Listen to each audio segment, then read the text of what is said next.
Hello students, हम Rajasthan GK को पढ़ रहे थे जिसमें हैंडराइटिंग नोट्स के पार्ट 1 को हम पढ़ चुके हैं। ये है पार्ट 2 जो कि मेवाड़ के इतिहास से संबंधित है।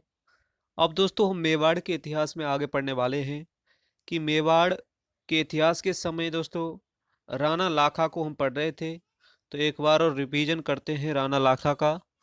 राणा लाखा के साथ शुरुआत करते हैं। दोस्तों राणा लाखा का जो समय काल है वो 1382 ईस्वी से लेकर 1421 ईस्वी के बीच माना जाता है। राणा लाखा का जो नाम था वो लक्ष्य सिंह था। इनके समय दोस्तों उदयपुर में जावर में चांदी की खान प्राप्त हुई थी। एक बंजारा था जिसका नाम था पीछू बंजारा। उनके द्वारा पिछोला झील का निर्माण करवाया गया था उदयपुर में। पिछोला झील के पास दोस्तों नटनी का चबूतरा है और ये हम सभी पहले इस पिछली वीडियो में पढ़ चुके हैं। कुंभहाड़ा नकली बूंदी की रक्षा करते हुए मारा गया था दोस्तों। अब आगे पढ़ने वाले हैं दोस्तों मेवाड़ और मारवाड़ के बीच में राणा लाखा का किस प्रकार से संबंध है और उनके पुत्र चूंडा का। देखिएगा, राणा लाखा के पुत्र थे चूंडा और उधर मारवाड़ में चूंडा राजा थे और चूंडा के पुत्र थे दोस्तों रणमल और उनकी पुत्री थी हंसाबाई। तो क्या हुआ था कि दोस्तों हंसाबाई की सगाई की थी दोस्तों राणा लाखा के साथ, लेकिन वास्तव में राणा लाखा के पुत्र चूंडा के साथ सगाई करना चाहते थे, लेकिन लाखा ने अपनी सगाई ले ली थी दोस्तों हंसाबाई के साथ। अब दोस्तों जैसे ही राणा लाखा की शादी होने वाली थी तो दोस्तों एक चूंडा के द्वारा भीष्म प्रतिज्ञा ली गई थी कि वो हंसाबाई के पुत्र को ही मेवाड़ का अगला राजा बनाएगा। उत्तराधिकारी के रूप में उसको ही अगला राजा बनाएगा। ऐसा प्रतिज्ञा लेने के कारण दोस्तों मारवाड़ का भीष्म कहा गया है राणा चूंडा को। अब देखिए आगे, मारवाड़ के राजा चूंडा की बेटी हंसाबाई की शादी मेवाड़ के राणा लाखा के साथ हुई थी जिसे लक्ष्य सिंह भी कहते हैं। इस समय लाखा के बेटे चूंडा ने प्रतिज्ञा ली कि मेवाड़ का अगला राजा वह नहीं बनेगा, हंसाबाई के बेटे को ही मेवाड़ का अगला राजा बनाया जाएगा। चूंडा को मेवाड़ का भीष्म कहा जाता है, इंपॉर्टेंट है, याद कीजिएगा। चूंडा को इस बलिदान के कारण कई विशेष अधिकार भी दिए गए थे। मेवाड़ के कुल 16 प्रथम श्रेणी के ठिकानों में से 4 चूंडा को दिए गए थे, जिनमें जो सलुम्बर था वो प्रसिद्ध ठिकाना था जो उदयपुर में शामिल था। ये चूंडा के लिए दिया गया था सलुम्बर ठिकाना। 16 में से 4 चूंडा को दिए गए थे। सलुम्बर का सामंत मेवाड़ का सेनापति होता था दोस्तों। ये उसका नियम था कि सलुम्बर का जो भी सामंत होगा वो मेवाड़ का सेनापति होगा। तो उस समय चूंडा मेवाड़ के सेनापति थे। सलुम्बर का सामंत मेवाड़ के राजा का राज तिलक करेगा, इसके लिए विशेष अधिकार थे। जो भी सामंत होगा सलुम्बर का वो मेवाड़ के राजा का राज तिलक करेगा। राजा की अनुपस्थिति में सलुम्बर का सामंत ही राजधानी संभालेगा। मेवाड़ के सभी कागज पत्रों पर राणा के साथ सलुम्बर के सामंत का भी हस्ताक्षर करेगा। ये उसके कुछ विशेष अधिकार थे ये जो सभी चूंडा को मिले थे। मेवाड़ के प्रशासन में सलुम्बर का क्या महत्व था दोस्तों, ये क्वेश्चन आपके लिए ऊपर बनता है, जो आपको हमने 5 विशेषताएं बताई थी। अब देखिएगा हरावल क्या होता था दोस्तों। सेना की सबसे अगली टुकड़ी को हरावल कहते थे तथा चंदावल किसे कहते थे, सेना की सबसे पीछे की टुकड़ी को चंदावल कहते थे। अब दोस्तों राणा लक्ष्य सिंह के बाद अब हम पढ़ने वाले हैं मोकल को। मोकल का जो समय काल है 1421 ईस्वी से लेकर 1433 ईस्वी के बीच माना जाता है। दोस्तों मोकल हंसाबाई का पुत्र था। दोस्तों राणा लाखा का पुत्र फिर मोकल भी वो उत्तराधिकारी के रूप में मेवाड़ का अगला राजा बना था। चलिए मोकल को एक बार रिवीजन करते हैं। 1421 से लेकर 1433 का इनका समय काल था। हंसाबाई के पुत्र थे। चूंडा इनके संरक्षक थे दोस्तों। हंसाबाई के अविश्वास के कारण चूंडा मालवा चले गए थे। मालवा दोस्तों गुजरात में पड़ता है। तो दोस्तों हंसाबाई को विश्वास नहीं था चूंडा पर, इसलिए चूंडा रुष्ट होकर होसंग साय के मालवा में चले गए। होसंग साय मालवा के शासक थे उस समय। हंसाबाई का भाई था दोस्तों रनमल, जो मोकल का संरक्षक बन गया था क्योंकि चूंडा यहाँ से चले गए थे। अब हंसाबाई के भाई रणमल को मोकल का संरक्षक बनाया गया। मोकल ने दोस्तों एकलिंग नाग जी के मंदिर की 4 दीवारी का निर्माण करवाया था। एकलिंग जी का जो मंदिर था उसकी 4 दीवारी करवाई थी मोकल ने। समिद्धेश्वर मंदिर जो कि चित्तौड़गढ़ में है उसका पुनर्निर्माण करवाया गया था। दोस्तों समिद्धेश्वर मंदिर को पहले त्रिभुवन नारायण मंदिर के नाम से जाना जाता था। दोस्तों ये जो मंदिर है समिद्धेश्वर जी का मंदिर, इसका निर्माण भोज परमार ने करवाया था। दोस्तों 1433 में झीलवाड़ा स्थान पर चाचा तथा मेहपा पवार ने मोकल की हत्या कर दी थी। दोस्तों झीलवाड़ा दोस्तों राजसमंद में स्थित है। 1433 में मोकल की हत्या कर दी थी चाचा तथा मेहपा पवार ने। चाचा मेरा तथा मेहपा पवार ने इनकी हत्या कर दी थी। अब जैसे ही मोकल की हत्या हो गई तो उसके बाद अगले शासक आते हैं कुंभा, और कुंभा मोकल की हत्या का बदला लेते हैं। दोस्तों तो देखिएगा जो कुंभा का जो शासन काल है वो 1433 से लेकर 1468 का माना जाता है। रणमल कुंभा का संरक्षक था। दोस्तों हंसाबाई के भाई थे रणमल। कुंभा ने रणमल की सहायता से अपने पिता की हत्या का बदला लिया था। चाचा मेहपा पंवार और मेरा को इन्होंने मारकर उसका बदला लिया था। मेवाड़ दरबार में रणमल का प्रभाव बढ़ गया। रणमल हंसाबाई के भाई थे तथा उनका प्रभाव बढ़ गया और उन्होंने सिसोदियों के नेता राघव देव की हत्या करवा दी थी। दोस्तों राघव देव चूंडा का भाई था। चूंडा उस समय मालवा में रहते थे। चूंडा को ही भीष्म पिता कहा जाता है मारवाड़ का। तो राघव देव की हत्या करा दी थी दोस्तों रणमल ने। और उसके बाद दोस्तों हंसाबाई ने मालवा से चूंडा को वापस बुलवा लिया था। भारमली की सहायता से दोस्तों रणमल को मार दिया गया था। रणमल की प्रेमिका थी भारमली, और एक दिन रणमली की सहायता से भारमली की सहायता से दोस्तों रणमल को जहर दे दिया गया था। रणमल का बेटा दोस्तों जोधपुर भाग गया था। रणमल का जो बेटा है दोस्तों वो जोधपुर भाग गया, जैसे उसके पिता की मौत हो गई जहर देकर, तो वो जोधपुर भाग गया था दोस्तों जोधा। और आपको पता है कि जोधा ने जोधपुर शहर बसाया तथा बीकानेर के पास की काहुनी गांव में शरण ली थी। दोस्तों जोधा ने बीकानेर के पास काहुनी गांव में शरण ली थी। दोस्तों चूंडा ने मंडोर पर अधिकार कर लिया था। दोस्तों चूंडा ने जो मंडोर मारवाड़ की राजधानी थी उस पर अधिकार कर लिया था, जो कि जोधपुर के शासक जो जोधा थे वहां से भाग गए थे। अब देखिएगा उसके बाद क्या हुआ था कि जैसे ही जोधपुर के शासक जोधा थे जो भाग गए थे बीकानेर के काहुनी गांव में, तो उसके बाद मारवाड़ पर अधिकार कर लिया था मेवाड़ ने, क्योंकि चूंडा ने मंडोर पर अधिकार कर लिया। आवल बावल की संधि होती है दोस्तों। उसके बाद आवल बावल की संधि होती है दोस्तों कुंभा के बीच व जोधा के बीच। 1453 ईस्वी में ये आवल बावल की संधि होती है। इस संधि द्वारा मारवाड़ से जोधा को वापस बुला लिया गया था दोस्तों, और जोधा के लिए मारवाड़ को वापस फिर से दे दिया गया था। सोजत पाली को मारवाड़ व मेवाड़ की सीमा बनाया गया था।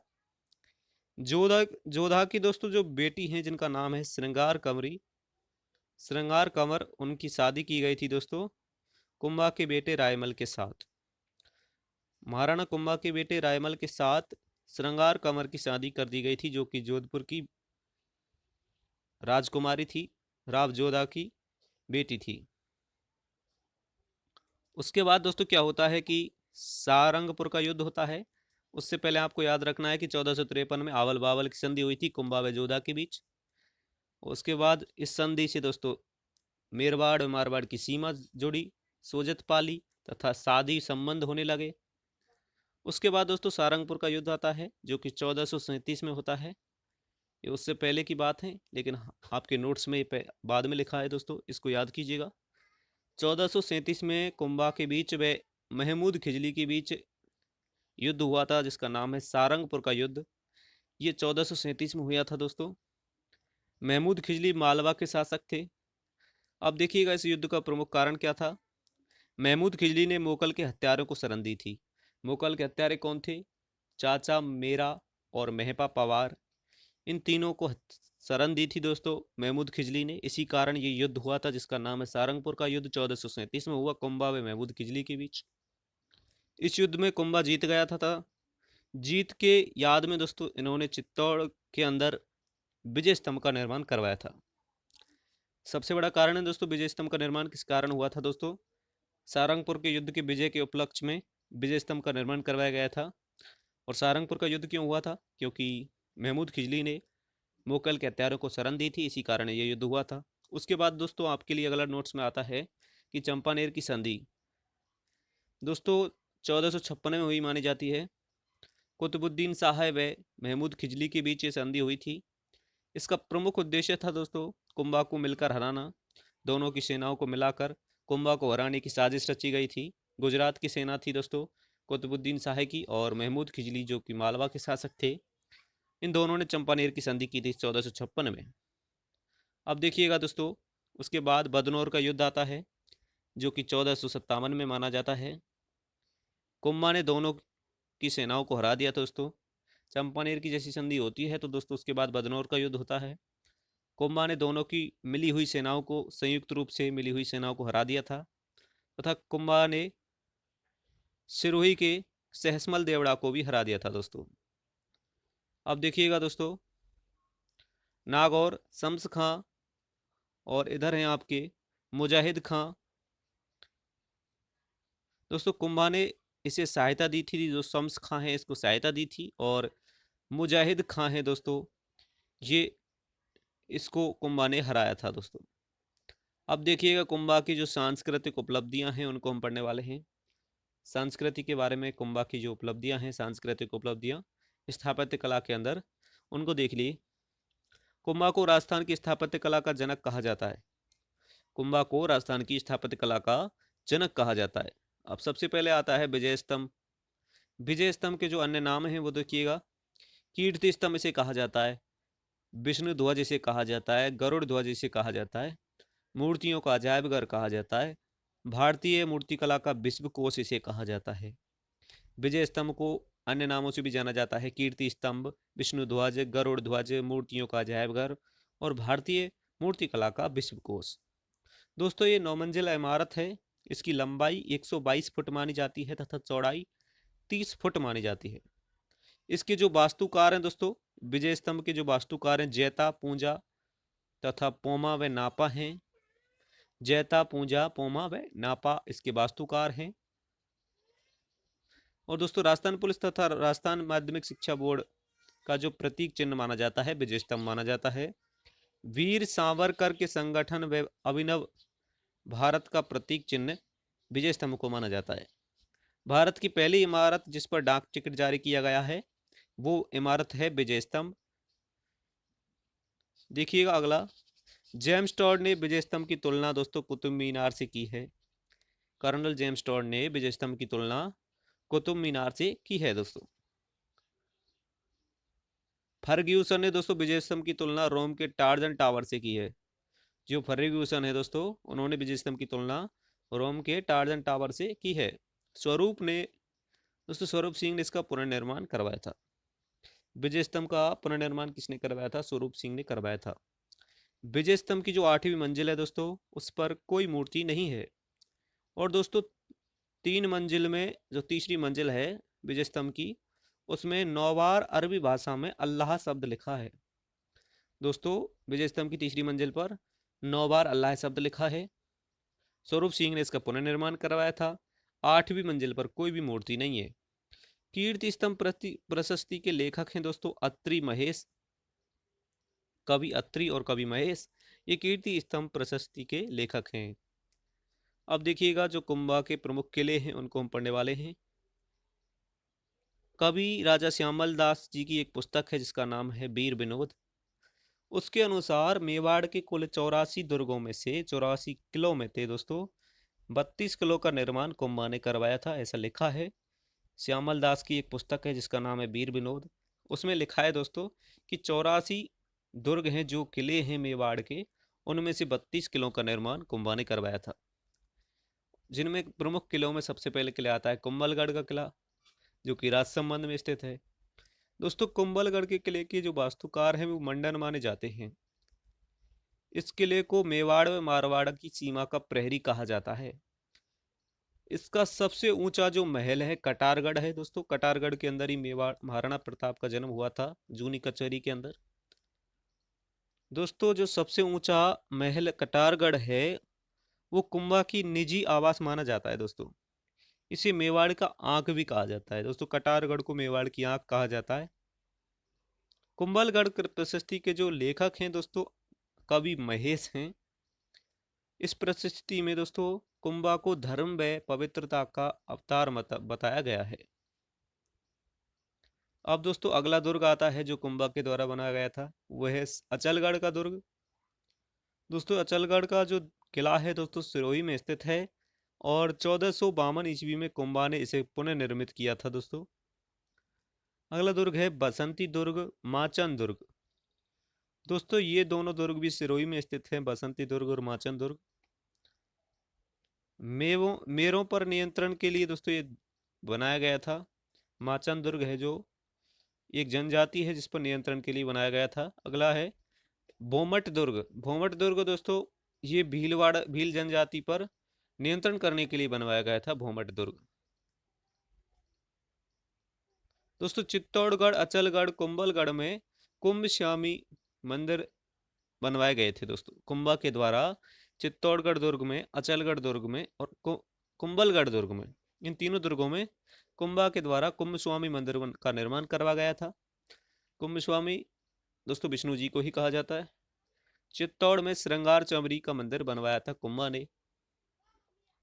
रनकपुर जैन मंदिर का निर्माण 1439 में धनरक साहे ने करवाया था दोस्तों। जो रनकपुर के जो जैन मंदिर हैं जो कि 1444 खंभों वाले हैं, इनका निर्माण दोस्तों धनरक साहे ने करवाया था, जो कि 1439 में करवाया था। इन्हें चौमुखा मंदिर भी कहते हैं दोस्तों। इसके वास्तुकार हैं देपाक। रणकपुर के जैन मंदिरों का वास्तुकार देपाक को कहा जाता है। इसमें भगवान आदिनाथ की मूर्ति स्थित है। इसमें कुल 1444 खंभे हैं, इसलिए इसे स्तंभों को अजायब घर भी कहा जाता है। अगला है दोस्तों जैन कीर्ति स्तंभ। दोस्तों 12वीं शताब्दी में जीजा सहाय बघेरवाल जो कि एक जैन व्यापारी हैं, उन्होंने इसका निर्माण करवाया था। जैन कीर्ति स्तंभ का 12वीं शताब्दी में जीजा सहाय के द्वारा जैन कीर्ति स्तंभ का निर्माण करवाया गया था। चित्तौड़ के किले में 7 मंजिला इमारत है दोस्तों जैन कीर्ति स्तंभ। चित्तौड़ के किले में 7 मंजिला इमारत है। इसे आदिनाथ स्मारक भी कहा जाता है दोस्तों। कि जैन कीर्ति स्तंभ को आदिनाथ स्मारक भी कहा जाता है क्योंकि ये भगवान आदिनाथ को समर्पित है। कुंभा का दोस्तों साहित्य है, इसको हम पढ़ने वाले हैं। कुंभा का साहित्य। कुंभा एक अच्छे संगीतज्ञ थे, बीना बजाने में निपुण थे दोस्तों। संगीत गुरु या हाल गुरु जिन्हें कहा जाता है, सारंग व्यास भी इन्हें कहा जाता है। इनकी पुस्तकें दोस्तों देखिएगा, सुधा प्रबंध, कामराज रतिसार जिसके कुल 7 भाग हैं, संगीत सुधा, संगीत मीमांसा और संगीत राज जिसके कुल 5 भाग हैं, पाठ्य रत्न कोश, गीत रत्न कोश, नृत्य रत्न कोश और वाद्य रत्न कोश और तल रत्न कोश। अब देखिएगा आगे, जयदेव की गीत गोविंद पर रसिक प्रिया नाम से टीका लिखी दोस्तों। कुंभा ने दोस्तों जयदेव की जो गीत गोविंद है उस पर रसिक प्रिया नाम से एक टीका लिखी थी। कुंभा ने दोस्तों सारंग देव की संगीत रत्नाकार पर एक टीका लिखी है दोस्तों कुंभा ने सारंग देव की जो संगीत रत्नाकार है उस पर एक टीका लिखी है। कुंभा चंडी शतक पर टीका लिखी है दोस्तों। कुंभा के द्वारा चंडी शतक एक टीका लिखी है जो कि भानवट पर लिखी है। कुंभा मेवाड़ी, कन्नड़ व मराठी भाषाओं को जानता था दोस्तों। कुंभा मेवाड़ी की भाषा को जानता था, मारवाड़ी और मराठी व कन्नड़ इन तीनों भाषाओं को जानता था, मेवाड़ी, मराठी तथा कन्नड़। कुंभा ने दोस्तों 4 नाटकों की रचना की है। कुंभा के जो दोस्तों दरबारी विद्वान हैं उनको हम पढ़ने वाले हैं। कान्हा व्यास, मेहा, मंडन, कान्हा व्यास, मेहा तथा मंडन इन तीनों ने पुस्तक लिखी थी दोस्तों। कान्हा व्यास की पुस्तक है एकलिंग महामत्य। इसे जो ज्ञात होता है दोस्तों वो कुंभा की वेद, स्मृति तथा मीमांसा तथा उपनिषदों के बारे में जानकारी मिलती है। व्याकरण, साहित्य व राजनीति के बारे में जानकारी मिलती है। मेहा की पुस्तक है तीर्थमाला तथा मंडन की पुस्तक है वास्तुसार। देवमूर्ति प्रकरण, राजबल्लभ, रूपमंडन मूर्तियों के बारे में और कोदंड मंडन धनुष निर्माण के बारे में। दोस्तों अगले जो विद्वान थे वो थे नाथा, जो कि मंडन का भाई था। वास्तु मंजरी इनकी पुस्तक है। अगले हैं दोस्तों इनके विद्वान हैं, वो हैं गोविंद, जो कि मंडन का बेटा था दोस्तों गोविंद। इनकी पुस्तक है द्वार दीपिका, उद्वार धोरणी, कला निधि, सार समुच्चय। अगले हैं दोस्तों विद्वान है रमाबाई, जो कि कुंभा की बेटी हैं। अपने पिता की तरह संगीत में रुचि रखती थी। उपाधि थी दोस्तों इसकी बागेश्वरी की। इसे जावर क्षेत्र दिया गया था दोस्तों रमाबाई के लिए। अगले जो विद्वान है तिला भट्ट हैं। हीरानंद मुनि हैं, जो कि कुंभा के गुरु थे हीरानंद मुनि। कवि राजा की उपाधि इसे कुंभा ने दी थी दोस्तों। सोमदेव, सोम सुंदर, जयशेखर, भुवन कीर्ति, ये तीनों चारों दोस्तों जैन मुनि हैं। सोमेश्वर, सोमदेव, सोम सुंदर, जयशेखर तथा भुवन कीर्ति। कुंभा ने दोस्तों जैनों का तीर्थ कर हटा दिया था दोस्तों। जो तीर्थ कर होता था जैनों से लिया जाता था, वो कुंभा ने हटा दिया था। अब देखिए कुंभा की उपाधियां। हिंदू सुल्तान की उपाधियां, क्योंकि उसने मुस्लिम सेना को हराया था। अभिनव भारताचार्य की उपाधियां संगीत के कारण। राणा रासो साहित्य के कारण। हाल गुरु पहाड़ी किलों को जीतने वाले होने के कारण। चाप गुरु धनुष कला के कारण। परम भागवत विष्णु व गुप्त के कारण। आदिवराह गुर्जर प्रत्याहार से संबंध होने के कारण। कुंभा की हत्या दोस्तों उसके बेटे उदा ने की थी दोस्तों, कुंभलगढ़ के किले में। अब सबसे इंपॉर्टेंट फैक्ट आता है, कुंभलगढ़ के किले में कुंभा के बेटे उदा ने उनकी हत्या की थी दोस्तों। इस प्रकार आपका कुंभा होता है। अगली वीडियो में हम दोस्तों रायमल को पढ़ने वाले हैं। तब तक के लिए जय हिंद, जय भारत। वीडियो को लाइक करें। जिन्होंने चैनल सब्सक्राइब नहीं किया, चैनल को सब्सक्राइब करें।